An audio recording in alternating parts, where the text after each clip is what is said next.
საქართველოს ეროვნული ბანკის მიერ გამოქვეყნებული სტატისტიკის თანახმად, სებმა გასული თვის განმავლობაში 488 მილიონ 200.000 დოლარი შეისყიდა BIMACH პლატფორმის მეშვეობით. სწორედ აღნიშნულის გათვალისწინებით რეზერვები 7 მილიარდ 500.000 დოლარამდე გაიზარდა. 2026 წლის იანვარ-ივლისში კი ეროვნული ბანკის ჯამური შესყიდვები 2 მილიარდ 560 მილიონი დოლარი იყო. ერთწლიან ჭრილში საქართველოს სავალუტო რეზერვები 2,5 მილიარდი დოლარით, ანუ 50%-ით 7,5 მილიარდ დოლარამდე გაიზარდა. ამ მატების მთავარი განმაპირობებელი ფაქტორი ეროვნული ბანკის მიერ დოლარის შესყიდვა იყო. 2026 წლის იანვარ-ივლისში საქართველოში შემოსული ფულადი გზავნილების მოცულობამ 2 მილიარდ 250 მილიონ დოლარს მიაღწია, რაც წინა წლის შესაბამის პერიოდთან შედარებით 9.9%-ით მეტია. ეროვნული ბანკის მონაცემების მიხედვით ფულადი გზავნილების უმსხვილესი წყარო 2026 წლის 7 თვეში ამერიკის შეერთებული შტატები იყო. ამერიკიდან საქართველოში 423 მილიონ 600.000 დოლარის გზავნილი შემოვიდა, რაც წლიურად 10.7%-იანი ზრდაა. მეორე ადგილზე იტალია იყო, საიდანაც საქართველოში 380 მილიონ 700.000 დოლარი გადმოირიცხა. წლიური ზრდა 8.3%-ში შეადგენს. მესამე უმსხვილესი წყარო რუსეთია. 2026 წლის იანვარ-ივლისში რუსეთიდან საქართველოში 291 მილიონ 800.000 დოლარის ფულადი გზავნილი შემოვიდა, რაც 2025 წლის იმავე პერიოდთან შედარებით 10.8%-ით მეტია. რუსეთის წლის საქართველოში შემოსული ფულადი გზავნილების მთლიან მოცულობაში დაახლოებით 13% შეადგენდა. მეოთხე ადგილზე გერმანია, საიდანაც საქართველოში 197 მილიონ 700.000 დოლარი გადმოირიცხა. ზრდამ 14.6%-ი შეადგინა. გერმანიას მოსდევს ისრაელი, საიდანაც გზავნილების მოცულობამ 192 მილიონ 100.000 დოლარი შეადგინა და წლიურად 21.1%-ით გაიზარდა.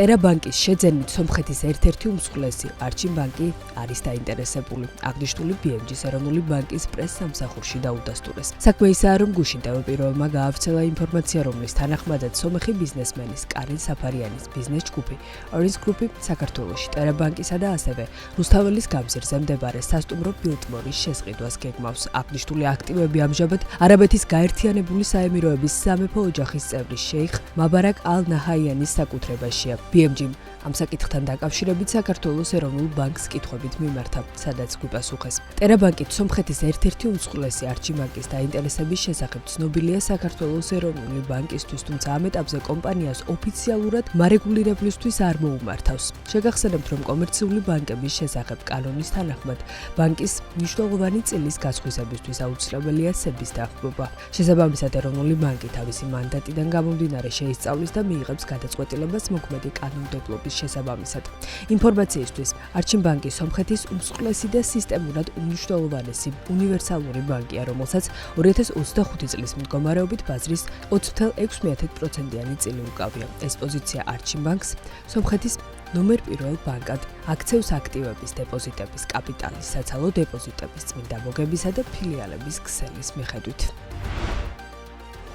2025 წელს ლუდის ქართული მწარმოებლების ბრუნვამ 636 მილიონ ლარს მიაღწია, ხოლო 2019-2025 წლებში საშუალო წლიურმა ზრდის ტემპმა 12.1% შეადგინა. ამის შესახებ TBC კაპიტალის 2026 წლის ლუდისა და უალკოჰოლო სასმელების შესახებ კვლევაში წერია. საქართველოს ბაზარზე ლუდის 4 მსხვილი მწარმოებელი კომპანია ოპერირებს. მათი შემოსავლები ბოლო 5 წლის განმავლობაში საშუალოდ 8-16%-ით იზრდება. ამასთან აღსანიშნავია, რომ საქართველოს ბაზარზე წარმოდგენილი 4 უმსხვილესი კომპანია ლომისი, Georgian Beer Company, Global Beer Company და Arco ლუდის ბაზრის ბრუნვის დაახლოებით 80%-ს იკავებს. ამასთან კვლევის თანახმად, ბოლო 2 წლის განმავლობაში ადგილობრივი ლუდის წარმოების მოცულობა მცირდება და 2025 წელს 114 მილიონი ლიტრი შეადგინა. მეორე მხრივ, ბოლო წლებში მზარდია ლუდის საშუალო ფასი 1 litrზე, რაც მწარმოებლების შემოსავლების ზრდას უწყობს ხელს. მოთხოვნის მხრივ 2025 წელს ლუდზე მოთხოვნამ საქართველოში რეკორდულ 151 მილიონ litrს მიაღწია, ხოლო ერთ სულ მოსახლეზე მოხმარება ბოლო 5 წლის განმავლობაში მნიშვნელოვნად გაიზარდა. მიუხედავად იმისა, რომ ადგილობრივი წარმოება კვლავ მოთხოვნის ძირითად ნაწილს აკმაყოფილებს,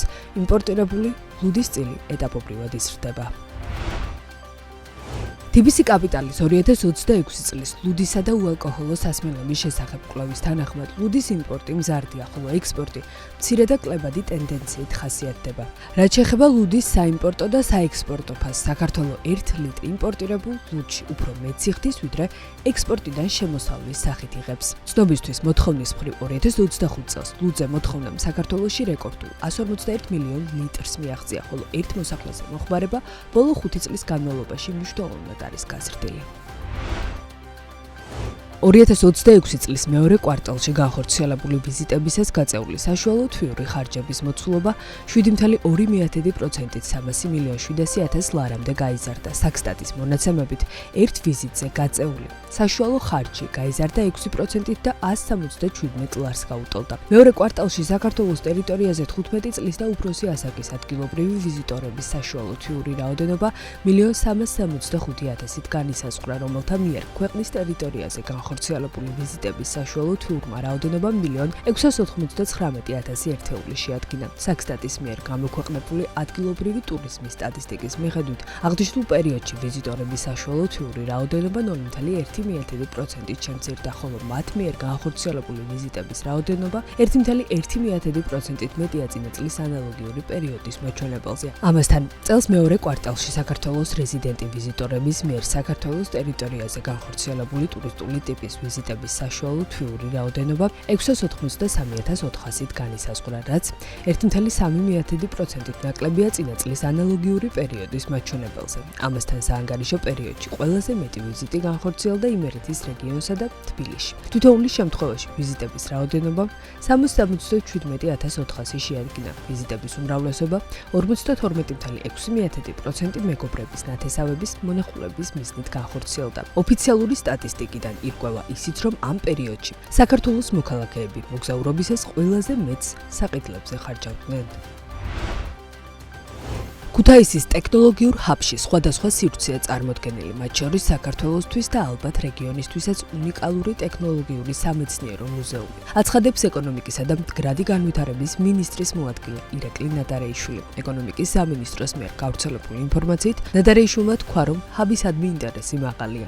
ამავე დროს ტექნოჰაბი თუმოს სკოლის პირველი ნაკადის მისაღებად ემზადება. ძალიან მაღალია მოთხოვნა მუზეუმის დათვალიერებაზე, როგორც ადგილობრივი მოსახლეობის, ბავშვების, ასევე ტურისტების ჩვენ ვემზადებით თუმოს სკოლის პირველი ნაკადის მისაღებად. ეტაპობრივად ქუთაისის ტექნოლოგიური ჰაბი შეიძენს და მიიღებს იმ ფუნქციას, რისთვისაც იგი არის გამიზნული, აცხადებს ირაკლი ნადარეიშვილი. ქუთაისის ტექნოლოგიურ ჰაბს გახსნიდან 1 თვის განმავლობაში 10.800-მდე ვიზიტორი ეწვია.